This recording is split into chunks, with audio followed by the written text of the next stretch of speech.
কোনো ভাব, যে আমার কোনো ভাব, মানে মানব মন মানে প্রত্যেকেই মানব, বলছে তার মনের কোনো ভাব বা ভাষা, সে যা ভাষা জানে, সে ছোট থেকে যা শুনেছে সেই ভাষাটাই সে জানে। ব্রহ্ম শব্দটা আমি আগে জানতাম না, আমি ভগবানের কাছে, আমার গুরুদেবের কাছে যাওয়ার পর জেনেছি যে ব্রহ্ম বলে একটা ব্যাপার আছে, কিন্তু সেটা হয়েই আমি ঘুরে বেড়াচ্ছিলাম, তা সত্ত্বেও আমি জানতাম না। তো এই যে শব্দটা, তার মানে আমি হয়ে ঘুরে বেড়াচ্ছিলাম, তারপরেও আমি জানতাম না। তো একটা শব্দ দিয়ে তাকে নির্দেশ করা হলো, এবং তখন বললাম আচ্ছা আমি নাকি ব্রহ্ম, আমি তো জানি না। তার মানে ওটা কিন্তু আমার জানার পার। আশা করছি বুঝতে অসুবিধা হচ্ছে না। একটু বলবেন, হ্যাঁ মানে বুঝতেই পারছেন না, মানে আমি দেখতে পাচ্ছি না, তো মানে ফেসিয়াল এক্সপ্রেশন না দেখলে বুঝতে অসুবিধা হয় যে এত সূক্ষ্ম কথায় মানে বোঝা অসুবিধা হচ্ছে কিনা। মানুষ প্রণাম, সবাইকে প্রণাম। তো বলছেন যে মানব মনের কোনো ভাব বা ভাষা জানাজানির পারের বস্তুকে সম্পূর্ণরূপে প্রকাশ করতে পারছে না, বলছে তাকে কিছুটা প্রকাশ করতে পারছে, যে এটা বোধহয় এমন।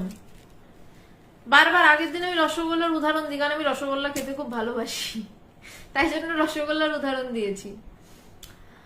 তো রসগোল্লা কেমন, যদি কেউ রসগোল্লা খায়নি প্রশ্ন করে, তো রসগোল্লাটা গোল, কেমন দেখতে, না রসগোল্লাটা সাদা দেখতে, কেমন খেতে, না মিষ্টি খেতে, কেমন খেতে, এই অবধি যাচ্ছে, কেমন খেতে, মিষ্টি খেতে, কেমন মিষ্টি, ওর মিষ্টি রসগোল্লার মতন মিষ্টি, না চিনির মতন মিষ্টি, না না ঠিক চিনির মতন মিষ্টি না, একটু অন্যরকম, তাহলে কেমন মিষ্টি, ও একটু অন্যরকম, কিছুতেই বলতে পারবে না যে রসগোল্লার মিষ্টিটা কেমন।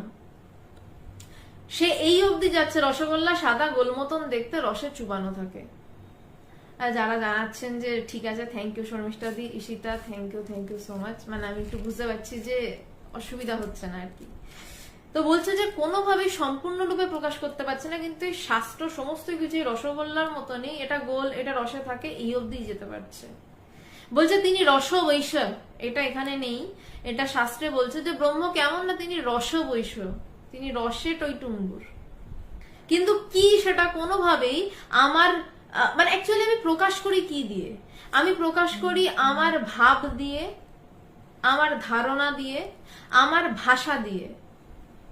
এইভাবেই তো আমরা কোনো কিছুকে প্রকাশ করি, যাই প্রকাশ করি না কেন, ভালো লাগা, খারাপ লাগা, অনেক কিছুই আমরা এইভাবে প্রকাশ করি।